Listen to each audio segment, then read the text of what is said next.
اللهم صل على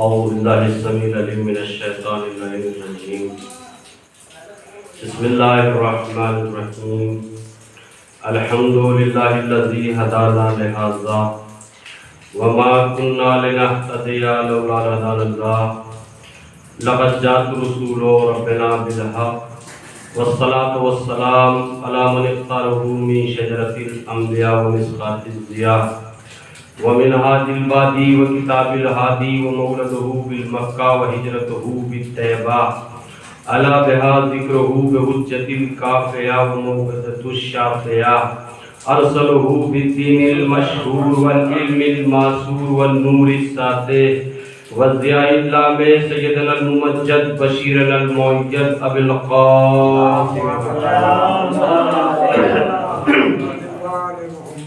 وعلى آل بيته الطيبين الطاهرين المعصومين ولعنة الله على أعدائهم أجمعين من يومنا هذا إلى يوم الدين أما بعد فقد قال الله تعالى في كتابه المبين وهو أصدق الصادقين بسم الله الرحمن الرحيم وجعلناهم أئمة يهدون بأمرنا وأوحينا إليهم فعل الخيرات وإقامة الصلاة وإيتاء الزكاة وكانوا لنا عابدين صلوات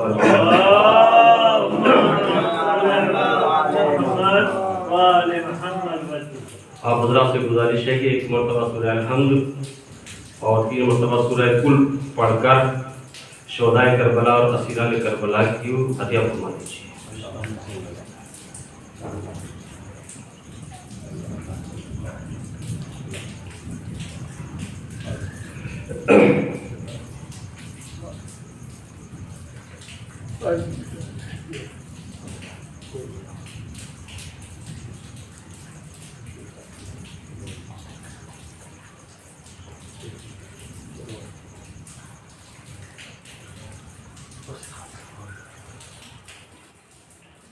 اللهم صل على محمد وعلى محمد اللهم صل على محمد وعلى محمد. الحمدللہ شکر ہے اس معبود حقیقی کا کہ جس نے پھر ایک بار اس امام بارگاہ میں ذکر سید الشہداء کرنے کی توفیق عطا فرمائی اور شکر گزار ہوں ان منتظمین حضرات کا بھی کہ جنہوں نے میرے لیے موقع فراہم کیا ہے اور دعا گو ہوں ان تمام مرحومین اور مرحومات کے لیے کہ جو اس امام بارگاہ میں ان مجالس میں شریک ہوا کرتے ہیں اور آج وہ ہمارے درمیان میں نہیں ہیں. لہذا دوسری دعا یہ ہے کہ جتنے بھی مومنین اس کاوش میں لگے ہوئے ہیں اللہ ان کی توفیقات میں اضافہ فرمائے.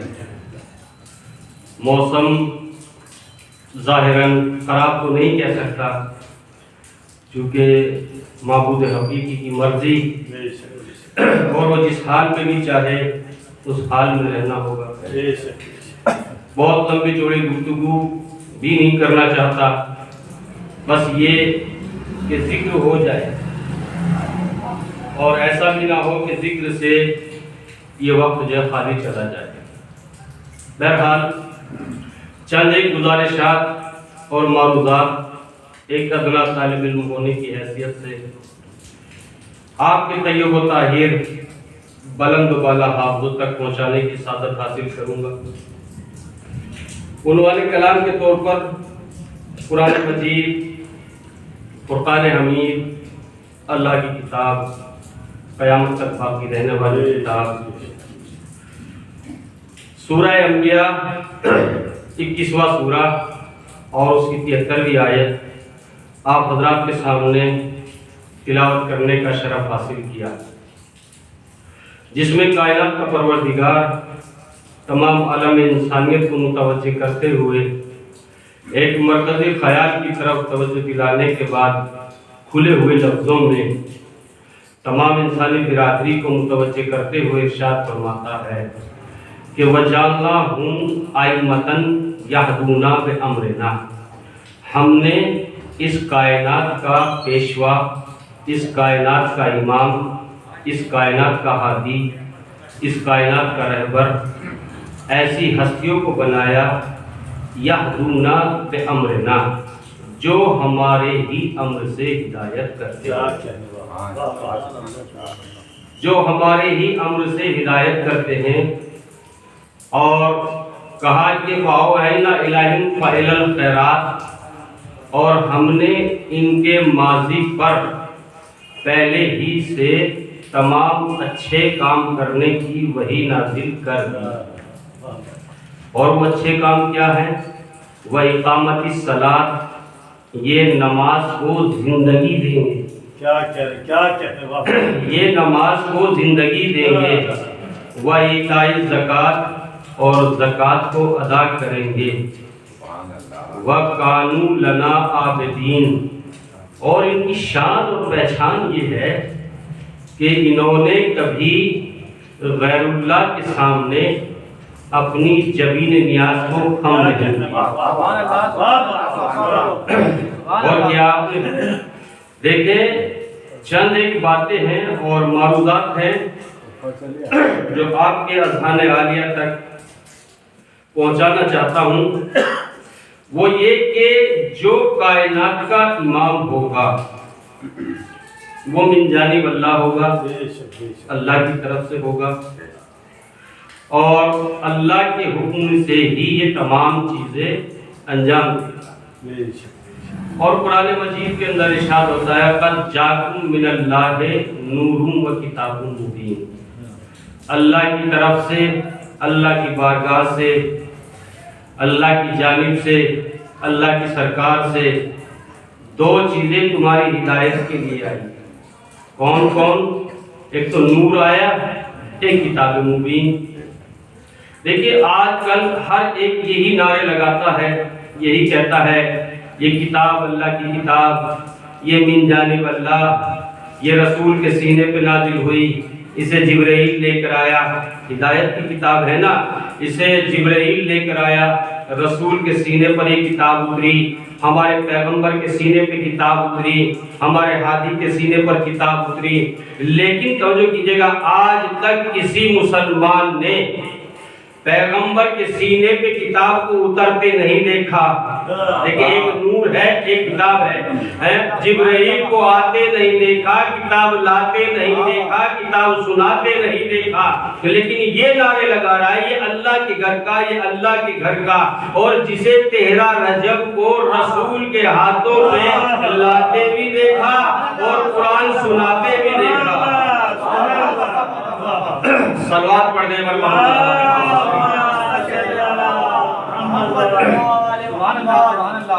دیکھیے ہمارے یہاں کوانٹیٹی نہیں دیکھی جاتی، کوالٹی دیکھی جاتی۔ آپ تھوڑے ہیں، کربلا میں بھی تھوڑے تھے، کوئی بات نہیں، میں پڑھتا ہوں چونکہ مجھے بہت دنوں کے بعد موقع ملا یہاں پہ پڑھنے کا، حالانکہ ماشاءاللہ میں نے یہاں پہ اشرا بھی پڑھا ہے اور ویسے بھی مجالسوں میں شرکت کی اور پڑھا بھی ہے۔ بہرحال دیکھیں کہ پیغمبر کی حدیث ہے کہ انی تارکم فیکم الثقلین، ایک ہی موضوع کی طرف بات رہے گی انشاءاللہ، کہ انی تارکم فیکم الثقلین کتاب اللہ اقرتی، میں تمہارے درمیان 2 گرام قدر چیزیں چھوڑے جا رہا ہوں، ایک اللہ کی کتاب اور ایک میرے اہل بیت۔ تو یہ کس نے چھوڑے؟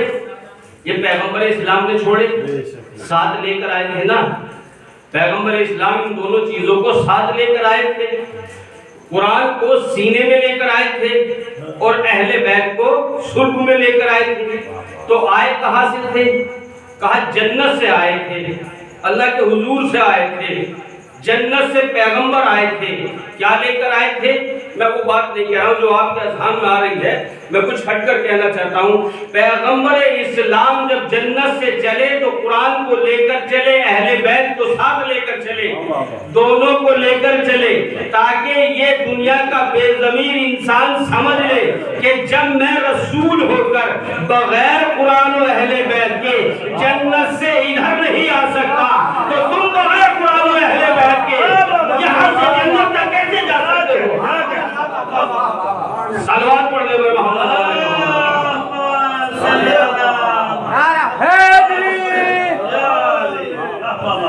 صلوات اور پڑھیے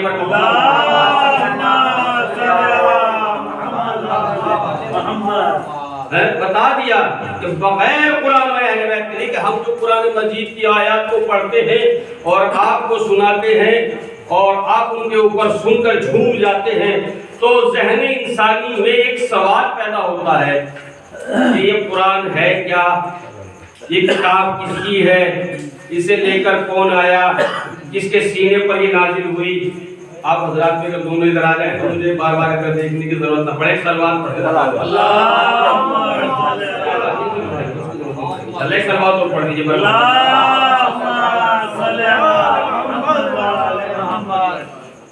تو ذہن انسانی میں خود بخود یہ سوال پیدا ہوتا ہے کہ یہ قرآن ہے کیا، اسے لے کر کون آیا، کس کے سینے پر کتاب آن کر ٹھہری، لے کے آنے والا کون تھا، یہ سب باتیں قرآن انسان کے ذہن میں آتی ہیں۔ تو ان کا جواب قرآن مجید ہی سے پتہ چلتا ہے۔ کہا کہ اس قرآن کا نازل کرنے والا اللہ ہے، یہ رسول کے سینے پر نازل ہوئی ہے، اسے جبرائیل لے کر آیا ہے۔ تو اللہ نے جب یہ بتایا کہ اس کے نازل کرنے والا میں ہوں، تو اللہ رب العزت نے، دیکھیں میں اپنی تقریر کا پہلا جملہ سرد کرنا چاہتا ہوں آپ کی خدمت میں، اور یہ بھی نہ سمجھیے گا کہ میں کوئی ایسے ویسے ادھر ادھر ٹہلا رہا ہوں، نہیں، میں پڑھنا چاہتا ہوں۔ ایک سلوات اور پڑھیے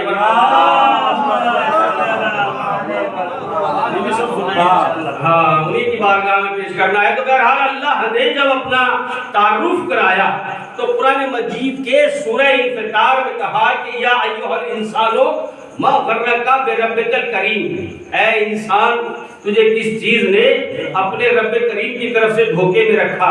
توجہ کیجئے گا، دیکھیں لطف آ جائے گا اور محسوس کریں گے۔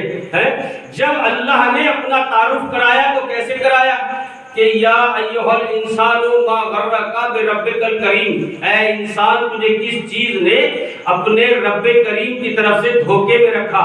تو جس نے قرآن کو نازل کیا وہ کون ہے؟ وہ ہے رب کریم۔ توجہ کیجئے گا۔ اچھا، کس کے سینے پہ کتاب آن کر ٹھہری؟ کہا رسول کے سینے پر۔ تو پھر قرآن ہی سے بتائیے۔ پھر ارشاد ہوتا ہے انہو قرآن کریم، انہو لقول رسول کریم، یہ رسول نہیں ہے مگر رسول کریم ہے۔ جس نے کتاب کو نازل کیا وہ رب کریم، جس کے سینے پہ کتاب آن کر ٹھہری وہ رسول کریم، اور آنے والی کتاب کو کیا ہے؟ انہو قرآن کریم۔ یہ قرآن نہیں ہے بلکہ قرآن کریم ہے۔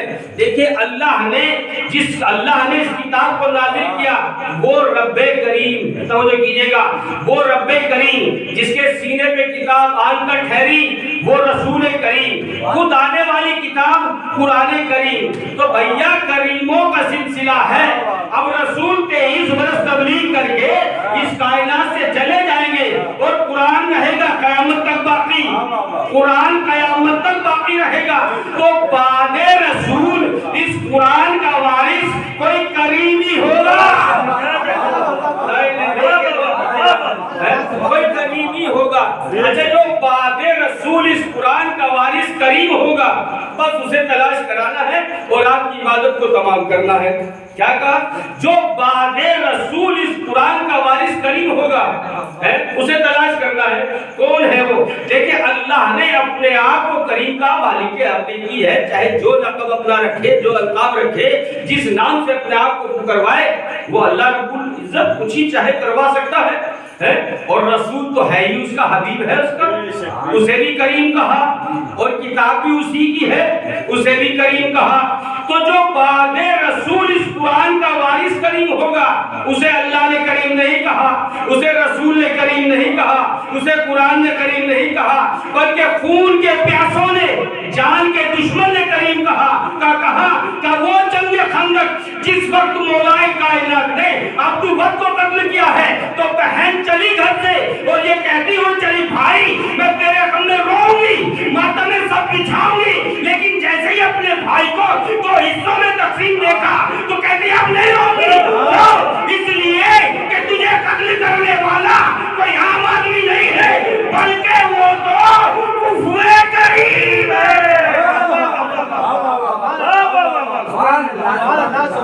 سلوات پڑھ دے پر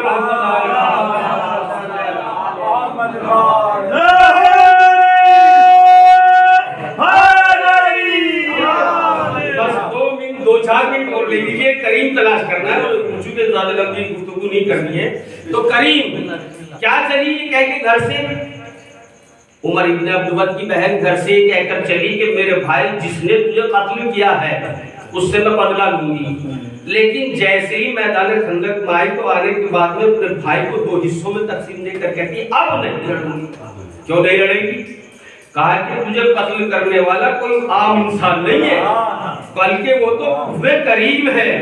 اور کیا آپ نے دیکھیں ایک جملہ میں آپ کی خدمت میں پیش کروں، کلے کفر کی بہن کلے کافرہ ہے، کلے کافرہ ہے اور اس کی سگی بہن ہے، اور دونوں نے ایک ہی شکم کے اندر پیر پھیلائے ہیں، دونوں نے ایک ہی پستان سے دودھ پیا ہے نا، دونوں ایک ہی سلب سے چلے ہیں نا، کلے کفر بھی اور کلے کافرہ بھی ہے۔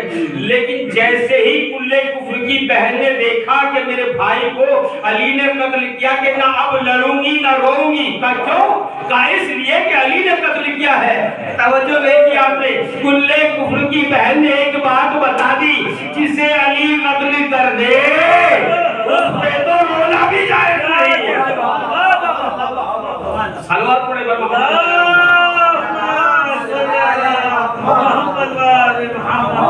تو عرض کر رہا تھا کہ جب یہ گھر سے چلی، کریم تلاش کرنا ہے اور آپ کی عبادت تمام کرنی ہے، حالانکہ میں اپنی منزل تک پہنچ چکا ہوں۔ تو جب یہ گھر سے چلی تو اس نے کہا کہ میں اپنے بھائی کے اوپر گریا کروں گی اور فیور میں جنگ کروں گی، اپنے بھائی کے فیور میں رہ کر، جیسے اپنے بھائی کو اب نہیں لڑوں گی۔ اور اس نے 4 مصرے کہے، وہ 4 مصرے میں آپ تک پہنچا دوں اور عبادت تمام کرا دوں میں آپ کی۔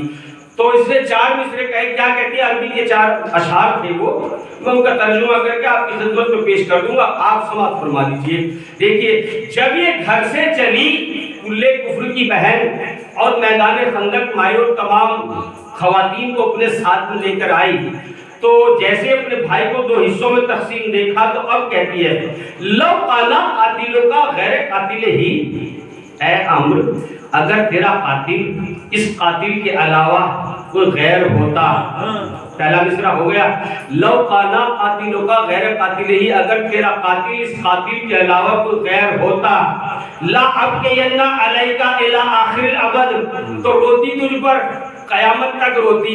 2 مصرے ہو گئے، لیکننا قاتلوں کا من لا یعب بہ، لیکن تیرا قاتل تو وہ ہے کہ جس کے دامن پر کوئی عیب لگایا ہی نہیں جا سکتا۔ یہی بات ہے کہ میں ممبر سے نہیں دوں، دیکھیں گے غور کیجئے، کیا کہ لو کانا قاتلوں کا غیر قاتل ہی، اگر تیرا قاتل اس قاتل کے علاوہ کوئی غیر ہوتا، لا ابقینا علیکا الی آخر الابد، تو روتی قیامت تک روتی، لیکننا قاتلوں کا من لا یعب بہ، لیکن تیرا قاتل تو وہ ہے کہ جس کے دامن پر کوئی عیب لگایا ہی نہیں جا سکتا۔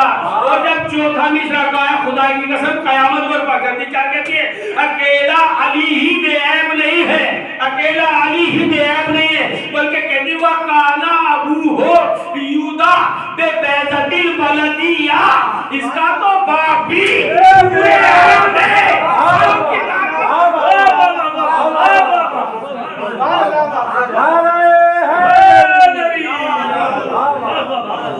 اس کا تو باپ بھی پورے عرب میں صاحب کی ذات کا تھا، درہم و دینار دے کر ستائش کرنا اور بات ہے، کیا ملا اسے علی کے دربار سے؟ اس کے بھائی کی موت۔ تو کلے کفر کی بہن، اب موقع بھی نہیں اور محل بھی نہیں ایسا کہ جو میں پوری بات کو واضح کروں۔ دیکھیں بیضۃ البلد کہا، کیا کہا؟ کہ بیضۃ البلد، اب بیضۃ البلد کے معنی اگر بتاؤں تو بہت دیر لگے گی، لیکن یہ بیضۃ البلد کے معنی بھی میں نہیں بتا سکتا چونکہ دامن وقت میں اتنی گنجائش بھی نہیں ہے اور ماحول بھی ایسا سازگار نہیں ہے. سلوات پڑھ دیجیے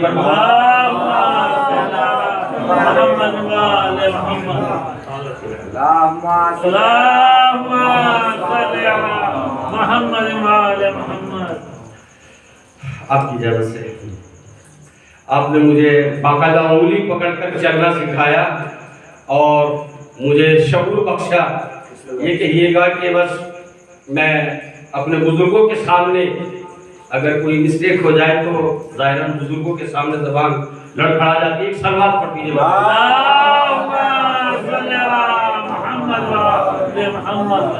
تو ابھی کر رہا تھا کہ آپ لغت کی بہن نے 4 اشعار پڑھے. کیا کہا؟ لو کانا قاتلوں کا غیر قاتل ہی لا آپ کے ینا علیہ کا الآخر ربد لیکن قاتلوں کا ملا یواب بہی وکانا ابو ہو یودا بیضۃ البلدیہ.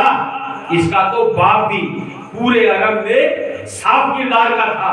دیکھیے آپ نے، لیکن درہم و دینار لے کر 27 کرانا اور بات ہے. کیا ملا سیدوں کے دربار سے؟ اچھا جب یہ آ گیا تھا لڑنے کے لیے، چونکہ قبلہ آ چکے ہیں تو ایک دو بات کو اور آگے بڑھا دوں، حالانکہ سوچ رہا تھا کہ یہیں سے جو بات کو تمام کر دوں.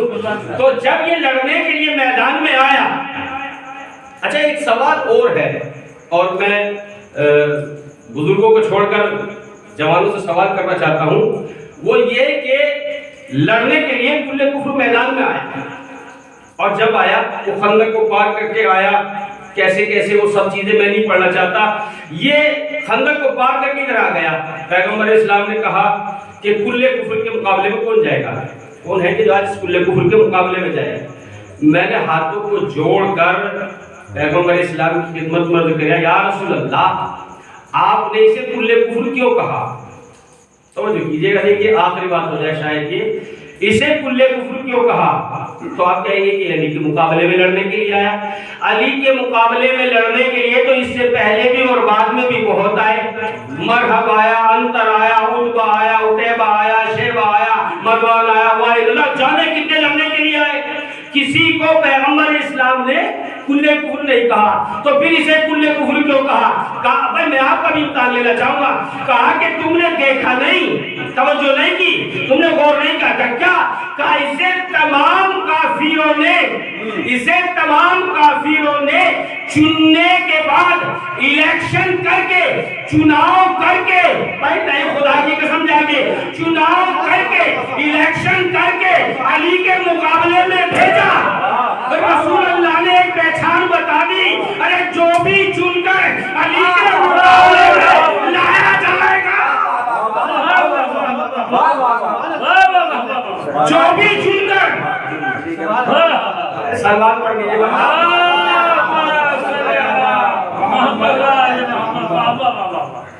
پیغمبر اسلام نے ایک پہچان بتا دی. اچھا وہ خندق کھودی گئی تھی اور ادھر سے کود کے ادھر آ گیا اور آنے کے بعد میں پیغمبر اسلام نے ایک لفظ اور کہا. ایک کے بعد ایک بات آ رہی ہے تو عرض کر رہا ہوں. کہا کہ من لحاظ القلب، کون ہے کہ جو اس کتے کے مقابلے میں جائے؟ تو میں نے ہاتھوں کو جوڑ کر دربار رسالت میں عرض کیا، یا رسول اللہ آپ نے اسے کتا کہتے ہیں؟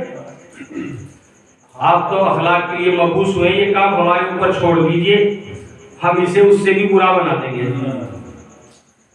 اور آپ کے اوپر اتنا کوڑا اشکال، اونٹ کی اوجڑیاں ڈالی گئی اور نہ جانے کتنے آپ کے ساتھ میں ظلم و ستم ہوئے، آپ نے کسی کو اس نام سے نہیں پکارا.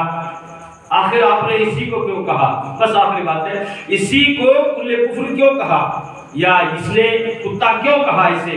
تو پیغمبر نے کہا کہ تم نے غور نہیں کیا، یہ ادھر سے ادھر آیا تو میں نے اسے کتا نہیں کہا، لیکن اس نے آنے کے بعد میں گستاخی کی. گستاخی کیا کی اس نے اپنا نیزہ لیا اور میرے خیمے کی جانب پھینکا.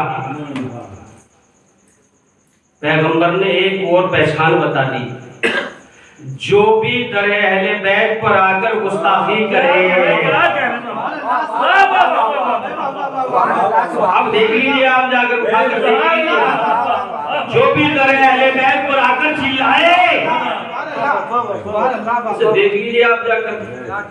دیکھیں انشاءاللہ اگر کسی بار پھر موقع ملا تو آپ کی خدمت میں عرض کروں گا کہ دیکھیں یہ چیز ہوتی ہے ایسی کہ اس کے لیے وقت بھی ہوتا ہے اور ٹائم بھی ہوتا ہے۔ آخری بات جوانوں کے لیے، اور یہیں سے ربط مسائل 1 منٹ کے 2 منٹ کے مسائل، کیونکہ میں زیادہ نہیں پڑھ پاتا، لیکن میں آپ کی خدمت میں عرض کرنا چاہتا ہوں یہ مجلس حسین ایک ایسی درس گاہ ہے کہ واقعاً اس میں جب کوئی آ کے بیٹھ جاتا ہے تو کوئی روحانی تبرک لے کے جاتا ہے اور کوئی ظاہری تبرک لے کر چلا جاتا ہے۔ تو ہمیں چاہیے کہ ہم جسمانی بھی روحانی بھی دونوں طرح کا تبرک لے کر جائیں۔ ایک عیسائی نے، بس آخری بات ہے، ایک شیعہ کو نیچا دکھانے کے لیے ایک جگہ اس نے بلایا اور اس نے چاہا کہ شیعہ کو اسے نیچا دکھا دیا جائے۔ انہوں نے کہا چونکہ شیعہ پڑھا لکھا نہیں تھا، صرف مجلس حسین کا تبرک اس کے پاس تھا۔ اس نے کہا کہ دیکھو اللہ کا کتنا اچھا نظام ہے۔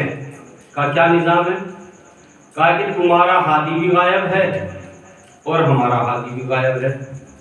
شیعہ نے کہا ہاں واقعی بات تو یہی ہے۔ تو اس نے کہا کہ مطلب اس کا یہ تھا کہ ہمارے جناب عیسیٰ چرخ چاروں پہ ہیں اور آپ کے 12ویں امام پردہ غیب میں ہیں۔ تو انہوں نے کہا ہاں یہ بات تو ہے، آپ کا ہادی بھی غائب ہے اور ہمارا ہادی بھی غائب ہے۔ انہوں نے کہا تو پھر ہمارا ہادی افضل ہو گیا اور تمہارا ہادی نعوذ باللہ مفضول ہو گیا۔ کہا کیسے؟ کہا ہمارا ہادی چرخ چاروں پہ ہے، چوتھے آسمان پہ ہے اور آپ کا ہادی نیچے ہے، لہذا جو اوپر ہوا وہ افضل اور نعوذ باللہ جو نیچے ہوا وہ مفضول ہو گیا۔ بڑا پیچیدہ سوال لگ گیا اس انسان نے۔ کہا جو اوپر ہوا وہ افضل اور جو نیچے ہوا نعوذ باللہ مفضول۔ تو شیعہ نے کہا کہ نہیں یہ بات نہیں ہے، ہمارا ہادی وہ افضل ہے۔ کہا کیسے؟ کہا کہ ذرا غور کرو، توجہ کیجیے گا خدا کی قسم، ذرا غور کرو۔ کیا غور کروں؟ کہا کہ اللہ نے جب یہ چاہا کہ ان دونوں کو عقل کی ترازو میں تولے تو جو ہلکا تھا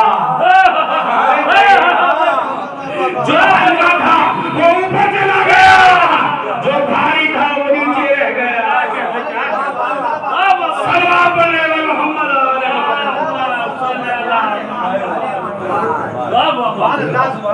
چونکہ میں نے آپ کی خدمت میں شروع میں کیا پیغمبر اسلام کی حدیث ہے کہ انی تارک فیکم ثقلین کتاب اللہ اطرتی و اہل بیتی، میں تمہارے درمیان 2 گرام قدر چیزیں چھوڑے جا رہا ہوں، ایک قرآن اور ایک اہل بیت، ان دونوں سے متمسک رہنا۔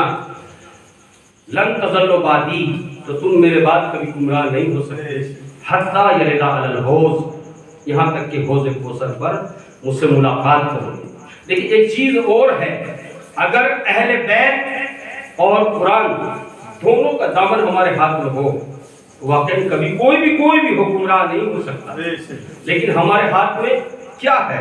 دیکھیں ہم نے آج تک، یہ خدا کی قسم درد دل ہے، حالانکہ کچھ چیزیں 1-2 گفتگو میں نہیں بتائی جاتی، اس کے لیے بھی وقت چاہیے۔ دیکھیں جب ہمارے یہاں کی مجلس ہوتی ہے نا، تو شب بیداری یا مجلس پڑھنے کے بعد نوحہ خوانی، اور نوحہ خوانی کے بعد زیارت کا نمبر آتا ہے، ہمارے یہاں زیارت پڑھی جاتی ہے۔ تو جب زیارت پڑھی جاتی ہے، اگر ہم باہر ہیں اور زیارت یہاں ہو رہی ہے، توجہ کیجیے گا، تو جیسے ہی زیارت پڑھانے والا ادھر زیارت پڑھاتا ہے، ہمارے ہاتھ میں چائے کا کپ ہو یا ہم کچھ اور کر رہے ہوں، تب بھی ہم اپنی پوزیشن لے لیتے ہیں اور فوراً اشارہ کر کے کھڑے ہو جاتے ہیں۔ کیوں؟ زیارت ہو رہی، فوراً ہم تیار ہو جاتے ہیں۔ اگر کاش اسی طرح اللہ اکبر سننے کے بعد ہم مسجدوں کی طرف دوڑ پڑتے، تو یہی ہمارے لیے ذریعہ ہو جاتا ہے۔ بے شک بے شک میرے عزیزو، پیغمبر نے کہا میں تمہارے درمیان دو گراں قدر سیدھے چھوڑے جا رہا ہوں، قرآن ہے، ایک اہل بیت ہے۔ اور آخری جملہ ہے وہ یہ کہ امام حسین کا سر تن سے جدا کر دیا گیا اور نوکے نیزہ پر چڑھا دیا گیا ہے، لیکن امام پھر بھی قرآن کی تلاوت کر رہے تھے اور تلاوت کر کے صرف یہی تو بتا رہے تھے ظالموں تم ہمارے سر میں اور جسم میں جدائی کر سکتے ہو لیکن ہم میں اور قرآن میں کوئی جدائی نہیں کر سکتے۔ ہاں عزیزو، بس ایک روایت اور ختم مجلس۔ دیکھیں کہ جناب زینب مدینے میں اپنے گھر کے صحن میں سجدہ شکر کر رہی تھی اور سجدہ شکر کو اتنا طول دیا آپ نے کہ آپ کو نیند آ گئی اور سورج کے روتے ہوتے، خدائی قسم اگر محسوس کر لیں، سورج کی کرنیں جناب زینب کے اوپر پڑی۔ امام حسین گھر میں داخل ہوئے اور داخل ہونے کے بعد اب جو دیکھا کہ شہزادی کے اوپر سورج کی کرنیں پڑ رہی ہیں، فوراً اپنے دوست سے ردا کو اتارا اور ہاتھوں پہ لے کر جناب زینب کے اوپر کھڑے ہوئے۔ بس پڑھ دیا میں نے۔ جیسے ہی جناب زینب نے ٹھنڈک کو محسوس کیا، خنکی کو محسوس کیا، ایک مرتبہ آنکھیں اوپر اٹھا کر دیکھا تو دیکھا کہ آقا حسین چادر تانے ہوئے، ردا کو تانے ہوئے کھڑے ہیں۔ فوراً کہا بھیا ارے مجھے اٹھا دیا ہوتا، یہ چادر کا سایہ کیوں کیا؟ امام کہتے ہیں بہن زینب جتنا سونا ہے میری زندگی میں سو لے، اس کے بعد تجھے سونا نصیب نہ ہوگا۔ عزیز جناب زینب نے سوچا اپنے دل میں میرے بھیا ایک دن ایسا بھی آئے گا کہ میں تیرے اس احسان کا بدلہ چکاؤں گی۔ عزیزو ہاتھ اسم حرم کو جب اہل حرم کو قید کر کے لے جایا گیا اور جناب زینب کو رسم بستہ کیا گیا، امام حسین کی میت سے گزری ہے، جناب زینب کو منظر یاد آ گیا۔ ایک مرتبہ کہتی ہے بھیا ارے تیری بہن مجبور ہے، سر پہ چادر بھی نہیں ہے، ارے جو تیرے اوپر ڈالوں، اے بھیا میرا قصور معاف کرنا، اے بھیا میرے ہاتھ بندھے ہیں ورنہ میں ہاتھوں سے تیرے اوپر سایہ کرتی۔ اللہ آپ کو کوئی غم نہ دے سوائے مظلوم کربلا کے۔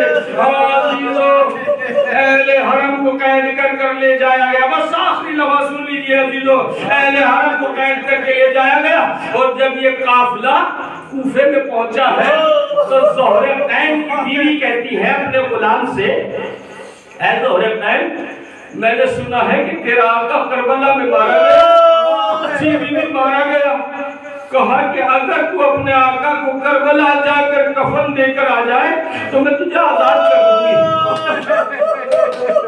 غلام نے کفن کو لیا اور کربلا پہنچا اور کچھ دن کے بعد فوراً ہی واپس آ گیا اور واپس آنے کے بعد میں جیسے ہی زہرتین کی بیوی نے لے کر ختم کیا میں نے ابھی تو کہا کفن لے کر آ گئے، کہا نہیں بیوی میں کفن دے کر نہیں آیا۔ کیا تجھے زہرتین کی میت نہیں ملی؟ کہا بیوی میت بھی مل گئی تھی۔ کہا پھر کفن کیوں نہیں دیا؟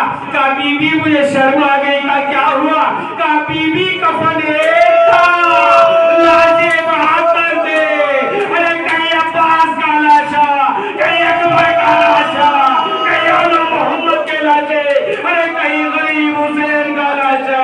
بیوی میں کفن دے کر نہیں آیا، بیوی مجھے شرم آ گئی۔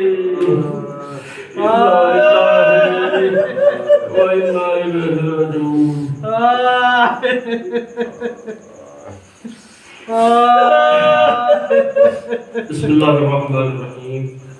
اللهم انی اسألک بحق محمد وبحق علی من تعالی وبحق فاطمة وانتفاط السماوات والأرض وبحق الحسن وانت المحسنين وبحق الحسين من تقديم الإحسان وبحق الأئمة الستة الطاهرين من ذرية الحسين عليه السلام وہمیں والد جو واسطہ محمد علیہ محمد پریشانی عالم کی پریشانیوں کو دور کر دے یا اللہ اپنے ذل پاک کے صدقے میں جو مومنین یہاں بیٹھے ہیں ان کی نیکی رعایت کو قبول فرما یا اللہ اپنے ذل پاک کے صدقے میں ہمارے گناہ نانے کے باعث صغائر کو معاف کر دے یا اللہ اپنے ذل پاک کے صدقے میں جہاں جہاں مسلمان ان کی جان کی مال کی عزت کی آبرو کی حفاظت فرما یا اللہ اپنے ذل پاک کے صدقے میں ہمارے پہلے بات کو خالی نہ پلٹا یا اللہ اپنے ذل پاک کے صدقے میں امام زمانہ کے ظہور میں تاجر عطا فرما ہم ان کی سپاہی میں شمار ماتم